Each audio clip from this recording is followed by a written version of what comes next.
Okay, so I've set the board up with the formation that Everton played against us twice last season. Okay.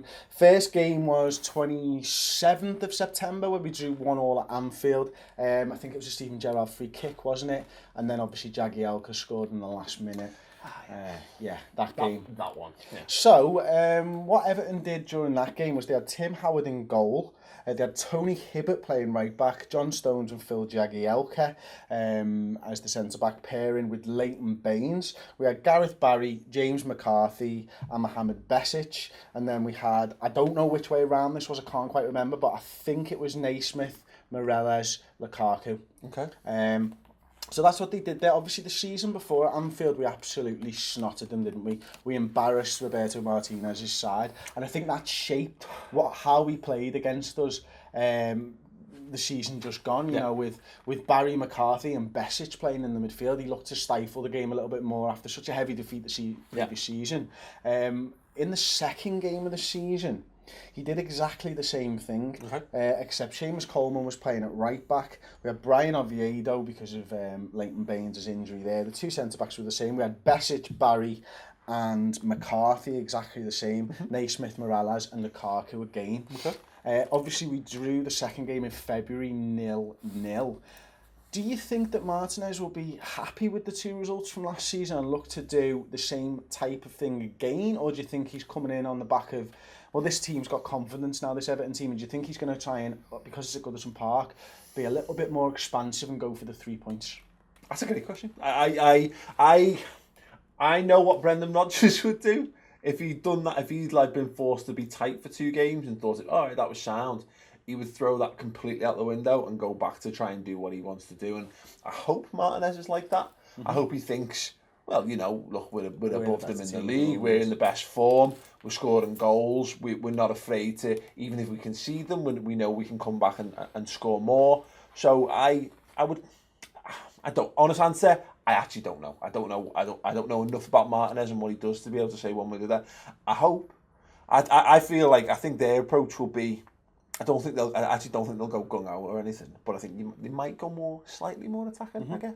Okay, I think that's quite interesting. I think I agree with you. I think this season they've changed the formation anyway, so it's a little bit more 4-2-3-1 now, and we've played that formation ourselves this season. So what we'll do now is I'll actually set up the team that Everton played in the league recently. Okay, so we've moved on to this season now. Everton's last 4 results, they beat Chelsea 3-1 at Goodison Park, as we know. They drew away to Swansea 0-0. They came from going a goal behind against Redmen in the Capital One Cup to win that game 2-1. And we know on Monday night they came from 2 goals down against West Bromwich Albion away to win 3-2. Now this is the side that they played against Swansea. Actually, they made a few changes in the Reading game, so I've left that to one side. Didn't make many, but just enough so that I don't think it has any bearing on what they'll be doing in this game. You can see they've gone for Howard in goal. This is the team that finished the game? This is the team that started the game. Did Kone start? Kone started the game. This isn't West Brom, this is Swansea. Oh, sorry. Yeah. This is Swansea. So Kone, actually, you're right, because what I'm sure you were going to say is Delafeu who played on the right-hand side, and that was the team that played against West Bromwich Albion. So only one change there. Now, I watched the game against West Brom, did you? I saw some of it. Yeah, well, I thought they were absolutely brilliant, to be honest with you. I mean, Lukaku for large parts of the game was anonymous, but when it really mattered, he stepped up and scored 2 goals. Delafeu was just magnificent on the right-hand side. Stephen Naismith offers what he offers. This man here, though, is the worry for me. And, we've been talking about him for a couple of years now.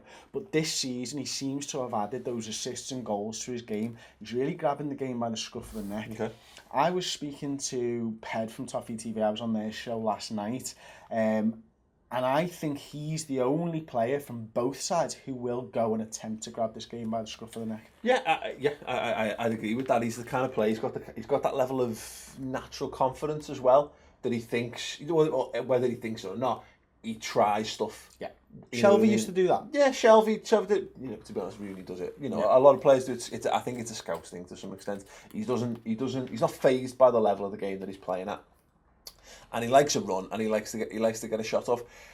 I'm not sure, and again, this sounds like famous last words in the making, like, but he's had a good solid start to the season. But I think he's got 3 assists and 2 goals, or 2 assists and 3 goals. He's not quite there. I don't think he's quite there yet.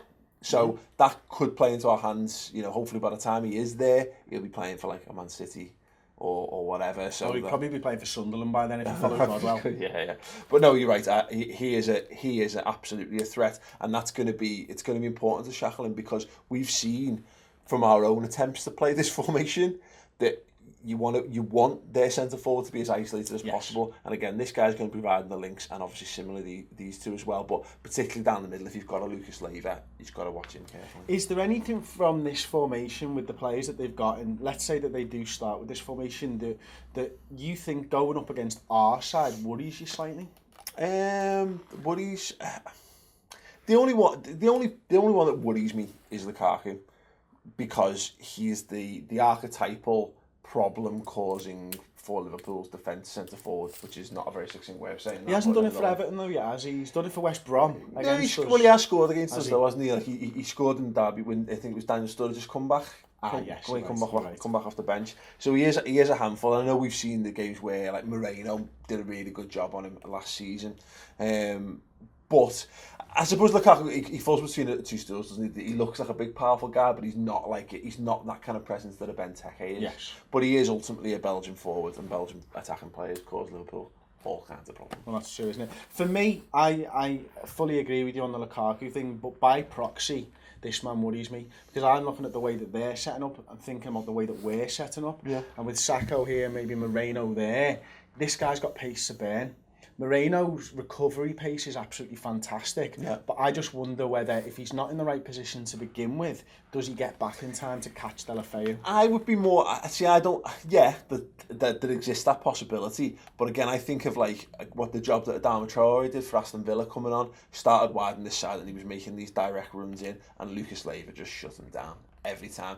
He's a very good potential player, Delafeu, but again, he's not there yet. And if he has a good game, he has a good game. But this is the problem with kids, and this is the exact problem. And we know, because we've got exactly the same problems, is that they've got all the talent you need, but young players, can you do that 2, 3, 4, 5, 6 games on the bounce? They could well do. They could well continue the form and have another good game against us, but there's just as much chance that they will not. They will just have a decent game. What I would think of more of, that Moreno shouldn't be worrying too much about him. That's Lucas and Sacco who are going to be worrying about him. Moreno should be on him. He should be on Ty Browning and causing as many problems for him as he possibly can. So I'd expect Moreno was going to end up, you know, in this formation. He's going to be around here, and he's going to be thinking, hang on, do I have to get back and support him? Interesting. Okay, and what about this side here, the young kid, Brendan Galloway? He's obviously come in for Leighton Baines. I think he's had 10 Premier League starts now. He's obviously played Manchester City, he's played Tottenham Hotspur, and he's played against Chelsea. And he's not looked out of place in any of those games. Yeah. What do you think of this guy now? How good do you think he could possibly be? Well, good on. You know, I think the pressure on that left-back position, because Leighton Baines had it sewn up for so long, and obviously Brian Oviedo's dipped in and out as a backup, but he's never been the same since he had the injury.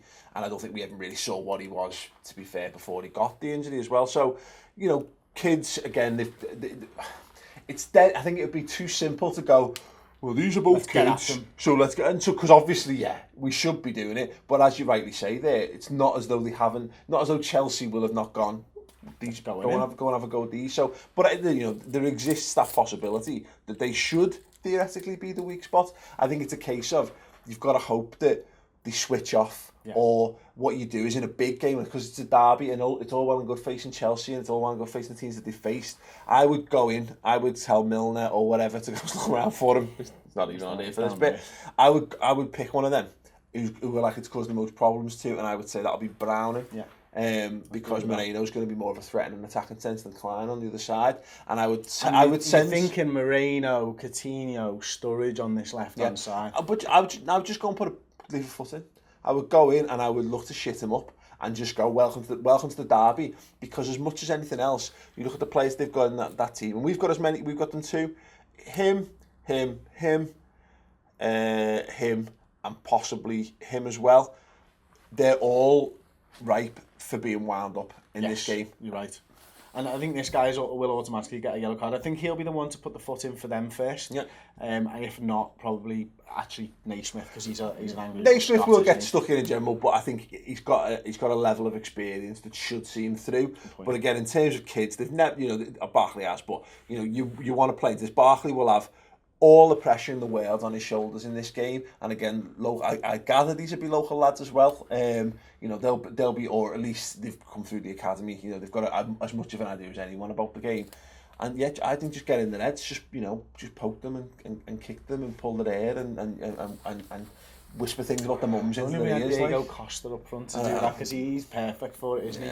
I just don't see that we've got that in Sturridge, and do you know what? Danny Ings Ings. Actually, just now coming to me. Danny Ings and James Milner, I think have got what it takes to put the shit in that team if they apply themselves in the right way. Okay, well, we're going to move on to Liverpool now. We've looked at Everton. I want to find out what you think. So, Paul, we've got a blank ball. I'm going to ask you to give me your starting 11 prediction and why you put the players on the board. If you could talk me through why you think they'll either keep the place or come in for this game. Absolutely. Well, we probably could have saved us a few seconds by just sticking that guy right up the top and out the way.